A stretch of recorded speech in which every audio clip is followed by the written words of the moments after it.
Welcome to the Near Memo, a weekly conversation about search, social, and commerce. What happened, why it matters, and the implications for local. Hello, everybody, and welcome back to the Near Memo with Mike, David, and Greg, where we talk about all things local, search, social, and commerce. And this week, we've got, as always, exciting discussion for you. So we're going to be talking today about Facebook's B2B segments, Google's whine campaign, with air quotes. Michael unpack what that is. And I'm going to be talking about Axios Local and the Cox acquisition of Axios and what that may mean for local news and local coverage. So why don't we jump into it first with you, Mike? And what did Google do on what is the whine campaign? So Google is on a push to get Apple to integrate iMessage and their iMessage platform and their messaging apps with Google RCS, which is Google's new messaging platform. And they are going around to the press, getting sort of opinionated articles written at places like the Wall Street Journal. They published 10 reasons why Apple should integrate with them. And it's just BS because firstly, I mean, in the big picture for me, these messaging networks are really the true social networks. In the United States, that happens to be iMessage amongst iPhone users, but in the rest of the world, and it's WeChat in China or WhatsApp, most other places, or Facebook Messenger in many places, iMessage has a very, very, very small, penetration outside the United States. So it's unique to the United States. And Google's complaining, or people are complaining, that SMS comes through as green. I mean, Apple started out as green and they added blue for their iMessage. And then all the other vendors switched to blue because they didn't want to be seen as green. They complain that somehow, Google doesn't complain, but the Wall Street Journal complains that this is a trap for teenagers to keep them as customers when they're 50. Hello. Teenagers are not that stupid. They do it maybe because it's cool and there's some peer pressure, but it has little to do with iMessage. It has everything to do with the phone. And Google has for years screwed their messaging strategy up. They finally partnered up with the major telcos, came out with RCS that the telcos are buying into. So there's now a coalition of telcos and Google.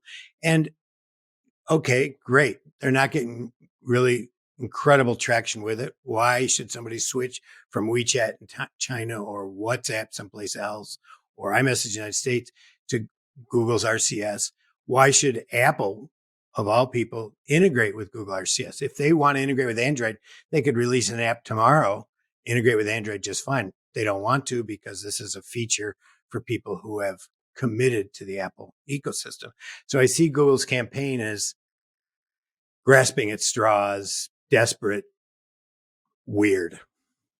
It's just hilarious that they expect, or that they hope to sway public opinion after screwing up messaging at least half a dozen times in the last decade. A dozen times. A dozen times. And forcing the company that got messaging right from day one to somehow work with them. It's like exactly backwards. If they Right. really want a sort of global messaging standard, I feel like Apple should be the one that's defining it, not Google. Because if Google defines it, who knows? It could change in another year. Well, there's all these issues of security as well. For example, group chats on RCS are not secure where they are on Apple. And I don't know so one-to-one chats on RCS are theoretically secure end to end, but the group chats are not. I don't know how you'd even integrate it or why, again, there's no motivation for Apple to do so other than Google attempting to shame them. And it doesn't seem like they would be shamed by it. Well, so teenagers have long preferred the iPhone, and that is pretty consistent. The dominant teenage response is, I have an iPhone. I want the next phone will be an iPhone. 87% I read now. Yeah, it's pretty high. It's been pretty consistent. And it is true that there's a stigma associated with the green bubble if you're not sort of in the iMessage, category. And FaceTime is a part of that also. I think the user experience is somewhat better if you're chatting with another iPhone user. It's faster, smoother than if you go out to SMS. But I think it's stupid. I mean, I think that Google is not going to succeed, and might as well give it up and just work on getting their own messaging right and not worry about Apple in this particular case. Yeah, and I would argue that it is. I mean, there is an element of peer pressure. I don't think that is a completely bizarre. But it's not limited to. Point. But it's not only about iMessage. Well, Right. So there's that element of the peer pressure argument, and I think you're absolutely right about that, Greg. I would also say that it is a major degradation of user experience to have. My most recent experience was probably 2017. I tried a Sony phone, which is a brilliant phone, Android, and to have all of my group chat conversations constantly break, and it would seem like it would just start a new thread every single time around a group message. And to me, that was just, Mike, as you said, that was my core social network, and to have constant frustration using my core social network was a user experience problem much more than it was my friends saying, "Oh yeah, why this you're always green, like you really need to switch." It was not at all related to peer pressure. It was related to, hey, the messaging experience on Android was just terrible. So okay, all right. Now that we've settled that, so let's. Obviously, this topic was brought up by an Apple fanboy, but I am an Apple user, not an Apple fanboy. So I feel like Greg, you and I are about as neutral third parties as exist out there. So. Although I did start out, back when the iPhone was introduced, I started out with Android, and I had Android devices for the first how many years, because I didn't want to switch to AT&T because I hate AT&T. So it was like 4 or 5 years I had Android devices, and then I switched over the iPhone, and I wouldn't go back to an Android device at this point. No. Although you guys, I know you, Greg, do you have Nest or Alexa in your home? Well, I have all you have all of them. So the question I would ask of you is: are you going to let the risk mitigation or spread? Are you going to let the Roomba in now too? No, right? No, never. No, definitely not. So you draw the privacy line at the Alexa.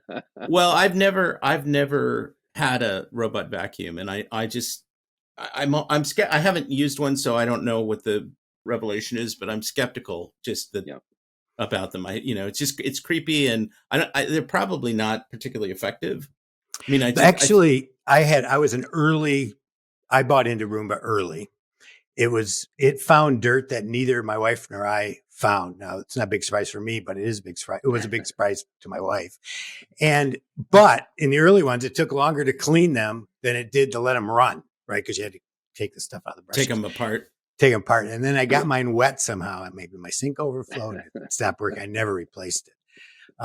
But then again, I've never got a Nest doorbell or what is the Amazon? The ring doorbell. Ring doorbell. So I have a Ring, 2 Ring stick up cams. One sort of a outside our bedroom.